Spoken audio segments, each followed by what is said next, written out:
The base smelled of diesel sweat and rising panic. Radio static filled the air like background noise in a bad dream. One of the medics dropped a clipboard. No one bent to pick it up. The storm surge had flooded most of the outer perimeter. The southern fence line was gone. Somewhere beyond the tree line, 60 soldiers were trapped on a shrinking patch of land. No airlift, no exit. The UH-60 Blackhawk lay half swallowed in mud near the makeshift hangar. Its fuselage was intact, but the pilot was unconscious. The co-pilot had been evacuated earlier, arm-broken pupils sluggish. Ground command circled the problem like wolves without a plan. Then the voice came. "I can fly it." No one saw her at first. She was part of the background, same as the folding tables, same as the cots. Older woman, ponytail, rolled sleeves, holding gauze in one hand. They turned. A young logistics tech smirked. Another pulled out a phone. Maybe this would go viral. Grandma takes the stick. Someone laughed out loud. She didn't. She walked past them. She moved like the noise didn't touch her. Past the food tent, past the portable command unit. One boot slightly heavier than the other. Her eyes never left the Blackhawk. The kind of focus that made people quiet down, even if they didn't know why. She didn't ask anyone to clear the way. She didn't look for approval. Someone muttered, "That woman's gonna kill herself." She didn't slow. When she reached the aircraft, she stopped exactly 6 feet from the nose. The air shifted. A mechanic named Ortiz stepped forward but said nothing. He watched as her eyes scanned the bird, first the tail, then the rotor housing. She dropped her medical kit without looking. Hands free. She placed her left palm flat against the side of the aircraft, then moved. Her name was Margaret Callen. Most called her Maggie. She lived 15 miles from base, just north of a decommissioned Air Force training facility. A faded trailer, a gravel driveway, a vegetable patch she kept neat with a pair of garden shears older than some recruits. No spouse, no kids mentioned. She never said much. She showed up every time the sirens went off. Wildfire, tornado, flood, earthquake. She brought her own boots, wore the same gray medic vest. She didn't ask questions, just followed orders. When there were no more orders, she worked anyway. At the local library, they knew her as the woman who fixed the wiring above the break room, without asking. The kids liked her because she always remembered which ones liked dinosaurs. When she walked, she leaned slightly to the left. Old injury. When it rained, her hands trembled for a few minutes before they steadied.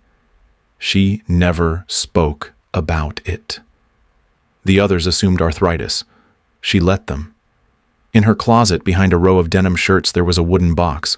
Inside, one folded flag, one faded patch that read Valkyrie 1 and 2 bronze stars in a velvet tray. She never opened it. Once a curious teenager at the base found her cleaning a UH-72 Lakota with surgical precision. He asked her what she used to do. She said she used to drive trucks, then handed him a clean rag.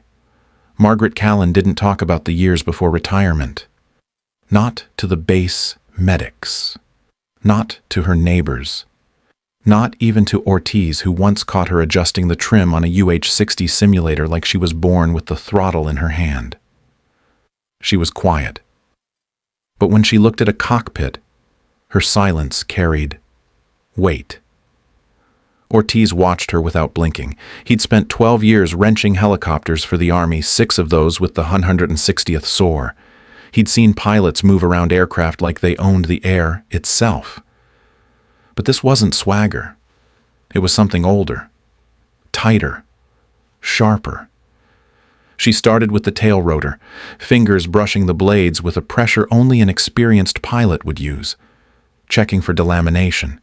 Then the drive shaft, scanning it visually, knuckles tapping against the gearbox like she was listening for its heartbeat.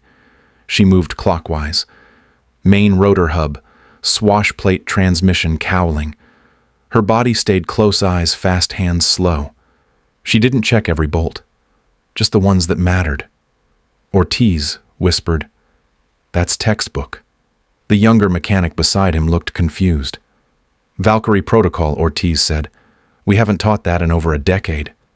She crouched beside the right skid, ran 2 fingers under the mount brackets, looked under the forward fuselage. Eyes paused at the winch line system. She didn't ask if it worked. She knew how to find out. She circled back, climbed the side step, and opened the pilot side door. No hesitation, no wasted motion. She dropped into the left seat like she'd never left it, adjusted the seat height without fumbling, reached up, battery switch click, fuel pumps on, avionics master check. Ortiz took a half step forward. She's not testing it, he said. She's bringing it back. In the co-pilot seat, the med assistant Sarah froze halfway in. Maggie didn't look at her, just kept going. Hydraulic pressure nominal, flight controls free, governor switch engaged, engine start initiated. The turbine spooled up, slow at first, then rising like breath held too long. Ortiz leaned into the radio shack. Get the commander, he said. Now. The base commander, Lieutenant Cole Mark Doran, jogged over just as the rotor blades were building speed. Dust kicked up. The whine filled the air. The woman inside the cockpit didn't flinch. Doran raised his voice against the noise. Ma'am, this aircraft is still under red status. We can't authorize. She looked at him through the windscreen. Didn't blink. I'm not asking for permission. Her hands never left the panel. She flipped to comms. The base frequency lit up. She keyed the mic. Rescue 1 requesting takeoff clearance. Visual only. 60 souls pending retrieval. No nav systems. No co-pilot flight license. Mission urgent. The controller stammered. Hold position. Maggie pushed the collective. Just a nudge. The bird responded. Nose lifted. Dust swirled. Sarah braced herself beside her, still strapped in. She looked over, pale. You're really doing this? Maggie didn't answer, just scanned the analog instruments. Attitude indicator steady. Engine RPM holding. The Black Hawk lifted off the ground. Not fast, not showy, just clean, just right. Below, the command staff watched her rise. No one said a word. Ortiz stood by the side rail, hands on his hips, mouth dry. If she makes it, he said, she's a legend. In the cockpit, the controls hummed in her hands. She hadn't flown in 5 years. Didn't matter. The aircraft wasn't asking questions. It just needed someone who knew what mattered. Outside, the horizon shifted. Inside, everything clicked. Rescue 1 Airborne, Maggie said. En route to forward outpost. The voice in her headset asked for an ETA. She looked out past the storm line toward the jagged valley she remembered. 18 minutes. Clouds pressed low against the ridgeline. Rain hissed against the windshield. Visibility was down to a few hundred yards. No radar, no GPS, no computer-assisted mapping. Didn't matter. Maggie flew by feel, by shape, by muscle memory etched over 30 years. She banked hard left past a rock outcrop the others would have missed. Below them, water had turned the landscape to ruin. The old valley road was gone. Flooded outpost, dead ahead. Sarah gripped the handlebar above her seat. The co-pilot map tray was empty. No coordinates, just a Sharpie sketch on her palm. There's no place to land, she said. Maggie didn't respond. She was already pulling back the cyclic. Nose dipped. They held 20 feet off the water. Maggie adjusted collective pressure in micro movements. Tail rotor compensating for side drift. Rotor wash kicked up waves beneath them. The voice from below cracked through the radio. This is Captain Hines. We see you. No LZ. The water's climbing. You need to hover. Copy, Maggie said. Sarah turned to her. How do we... She opened the side door mid-sentence. Use the ropes. One by one, soldiers climbed the ladder rig. Maggie kept the aircraft still. Air bucked, but she countered with instinct. Not reaction. Precision. Weight shifted. Rotor torque drifted right. She nudged cyclic left. Compensated with pedal. The helicopter didn't lurch. It breathed. She didn't glance back.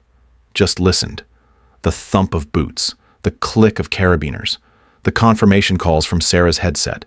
20 up, 35. Wounded first, then officers. Wind gusts slammed them twice. Maggie anticipated both. Didn't speak. After 47 minutes in hover, the last man, Captain Hines, climbed in soaked and shaking. He looked at her face. "You're not just a pilot." She didn't answer. She pulled pitch. They rose. 6 minutes into the return flight, a warning light blinked red. Engine oil pressure low. Sarah saw it first. Her breath caught. "Is that—" "Yes. Can we make it?" Maggie didn't reply. She pulled torque back 3%, lowered speed, traded altitude for cushion. Overloaded cabin behind them. 62 bodies. Half wet, half silent. The vibration shifted underfoot. She knew the rhythm. Turbine wear. Possible compressor stall. Maybe worse. She adjusted throttle slightly, enough to reduce strain without losing lift. Radio buzzed. Rescue base standing by. Rescue 1 inbound. Showing oil pressure drop. Requesting priority landing and emergency crew on arrival. Copy that. Wind calm. You're cleared. Sarah's hands shook. Maggie didn't look. Every 5 seconds, her eyes scanned gauges. Rotor RPM steady. Temperature within limits for now. Behind them, the silence was total. No jokes, no chatter. Just eyes on the cockpit. They knew something was wrong, but no one panicked. No one moved. They watched her. Maggie adjusted trim tabs again. Slowed descent. Calculated descent path using nothing but the tree line and the air she could feel under her seat. 2 miles out, the base appeared between patches of rain. Final approach. The warning tone pulsed. She ignored it. Final glide slope. Torque at 62%. Pressure down to 28 psi. Hold. The skids kissed asphalt. Soft. Too soft. The cabin didn't move. No bounce. No jolt. Engines spooled down. Rotor speed dropped. Sarah exhaled for the first time. They were down. No one moved. The rotors slowed. The vibration eased. Just rain tapping against the fuselage now. The engines whined into silence, then stopped. For a second it felt like time froze. Then someone opened the cabin door. Boots hit wet asphalt. A young private dropped to his knees and kissed the ground. Another just stood there, eyes unfocused. Some limped. Some helped the wounded. Most glanced back toward the cockpit. Inside, Maggie flipped 3 switches. Battery off. Avionics shut down. Flight log closed. Sarah sat frozen still, watching her. She didn't speak, just unbuckled and climbed down. Captain Hines waited at the skids, his uniform soaked, hands shaking. He looked at her the way a man looks at something he doesn't quite believe. "I need to know," he said. "Who are you?" She took off her helmet. Hair clung to her face. Lines marked the corners of her eyes. She didn't look like a legend. Just tired. Alive. "Just a pilot," she said. The captain hesitated. "But you knew every—" She cut him off with a glance. They needed help. That's all that matters. Then she walked away. Back to the tent. Back to the cot. No one followed. The footage hit the internet by morning. 62 rescued. Elderly woman, Black Hawk, no co-pilot, no GPS, storm conditions. Someone added music. Someone else added subtitles. It didn't need either. Margaret Callen's name hit military forums like a forgotten code word. Valkyrie 1, Distinguished Flying Cross, NATO Shadow Ops, Afghanistan, Iraq, Sierra Leone. Reporters came. They left with nothing. She didn't do interviews. A month later, a group from the Department of Defense came to the relief base. Plaques in hand, speeches ready. They found her stocking shelves in the supply tent. "Mrs. Callen, we'd like to nominate you for—" She looked up. "Don't. Ma'am, this would be a formal." She raised one eyebrow. "If you want to honor someone, fund 3 scholarships. Excuse me, 3 women. Can't afford flight school. Make them pilots. That's how you repay this." Silence. Then nods. The paperwork moved faster than usual. By spring, 3 women stepped onto the tarmac at Fort Rucker. Hair pulled back, eyes focused. Their flight suits bore a new patch. When others can't, we can. No one said her name, but they knew.